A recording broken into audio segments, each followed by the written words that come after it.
લગ્ન વર્ષમાં 3 માસમાં જ કરવા, જેમાં મહા મહિનો, વૈશાખ અને જે મીઠાના આગરિયા જે આપણા ભાઈઓ કામ કરે છે એના માટે ચોમાસું. તો પ્રમુખ શ્રીના આદેશથી ત્યાં છે મહા મહિનામાં ત્રીજ, ચોથ ને પાંચમ, માસુદ, ત્રીજ, ચોથ ને પાંચમ એટલે વસંત પંચમી આવે. આની અંદર આ 3 એવી તિથિ છે કે એની અંદર કોઈ આપણે લગ્ન મુહૂર્ત જોરાવાનો આવતો નથી. શ્રાવણ મહિનામાં સાતમ, આઠમ ને નોમ, ને વૈશાખમાં અખાત્રીજ, ચોથ ને પાંચમ. આ 3 આપ્યા છે. આની અંદર કાંઈ હોય વધારો કરવો કે શું કરવું કે બરાબર છે એના માટે કઈ આપ સુધાર કરી શકો છો. લગ્નની તિથિથી આપણે પાછળ જોઈએ એના માટે કઈ વધારો કરવો હોય તો આગળ લગ્નની વાત થઈ. વૈશાખ મહિનામાં 3 દિવસ, ત્રીજ, ચોથ અને પાંચમ. વૈશાખ સુદ, ત્રીજ, ચોથ અને પાંચમ એટલે અખાત્રીજ થી ચાલુ કરવાનું. ત્રીજ, ચોથ અને પાંચમ 3 દિવસ. આ એકદમ અખાત્રીજ છે એટલે તો કોઈ આપણે જોવાનું એમાં આવતું જ નથી. મુહૂર્ત જ હોય છે. મહાસુદમાં છે વસંત પંચમી, ત્રીજ, ચોથ અને પાંચમ, અને શ્રાવણ મહિનામાં સાતમ, આઠમ ને નોમ. આ તિથિ એવી છે કે એમાં આપણે મહારાજ ઘરે જવાની જરૂર નથી. બે પક્ષ સગા મળી અને પોતે તિથિમાંથી ગમે તે તિથિ નક્કી કરી લે. એટલા માટે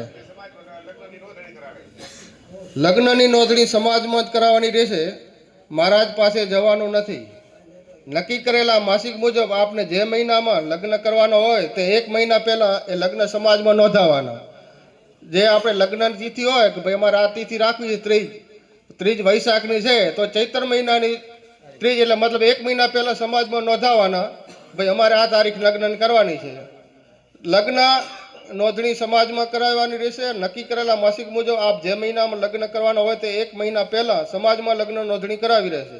લગ્ન નોંધણી કરાવતી વખતે બંને પક્ષો તરફથી 1,000 રૂપિયા સમાજમાં જમા કરાવવાના રહેશે અને સમાજની પહોંચ લઈ અને સમાજની પહોંચ સાચવી રાખવી. આપના લગ્નના પુત્ર મહારાજ દ્વારા બનાવવામાં આવશે. જે આપણે લગ્નના પડા છે એ મહારાજ દ્વારા જ બનાવવામાં આવશે. કોઈને સહકાક વેમ ન રહે કે ભાઈ અમારા મહારાજનો છે, નામ છે, તમે જે તિથિ દેશો એ પ્રમાણે એક મહારાજને બોલાવીને એમને જે તારીખ દેવી પડે એના દ્વારા લગ્નના પડા બાંધવામાં આવશે. તમને 11 કે 15 દિવસના લગ્ન લેવાના જે હોય એને 11 કે 15 દિવસના તમારે લગ્ન લઈ જવાના. તારીખ તમારી ત્રીજ, ચોથ, પાંચમ જે કંઈ લગ્ન માટે નક્કી થાય એટલે આપણું સમાજનું મંદિર જે આપણી સમાજવાડી છે, રાપર તો રાપર ઠાકોર સમાજવાડી છે, ભચાઉ તો સામેખેરી ઠાકોર સમાજવાડી છે ત્યાં, અને રાધનપુર સાંતપુર વિસ્તારમાં ત્યાં પણ જ્યાં આપણી સમાજવાડી હોય ત્યાં એની નોંધ કરવામાં આવે, યાદી રાખવામાં આવે, અને 1000 રૂપિયા ત્યાં બે પક્ષ તરફથી 1000 રૂપિયા જમા થાય. લગ્નમાં મોંઘી કંકોત્રી છપાવી નહીં. મોબાઈલ ફોનથી ડિજિટલ આમંત્રણ પત્રિકા આપી શકાશે. જાનમાં મહિલા અને પુરુષ મળીને વધુમાં વધુ 100 વ્યક્તિએ જાનમાં લઈ જવા 10 વર્ષથી ઉપરના વ્યક્તિ ગણાશે. જાનનો વરઘોડો કે ડીજે લઈ જવો નહીં. જાનની અંદર 100ની સંખ્યા રાખવાની. આપણે 100 થી માથે નહીં જવાનું. અને 10 વર્ષથી ઉપરનો વ્યક્તિ હશે તો પણ ગણતરીમાં આવે. જાનમાં વરઘોડો નહીં લઈ જવાનો, ડીજે નહીં લઈ જવાનો, ફટાકડા કે ફોટો ફાડી નહીં, ખોટા ખર્ચા નહીં કરવાના. હવે રહી દાગીના ચડાવવાની.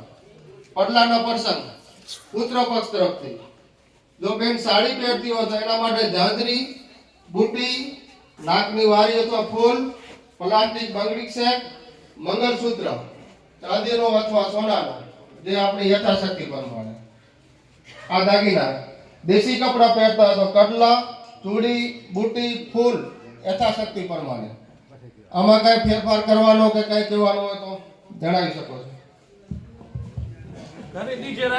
લગ્ન પ્રસંગે ધામમાં 100 લોકો જ લઈ જવા, 100 માણસો જ લઈ જવાના છે. બરાબર છે? 100 થી વધારે નહીં. ભલે ઓછા લઈ જાવ, 100 થી વધારે તો નહીં.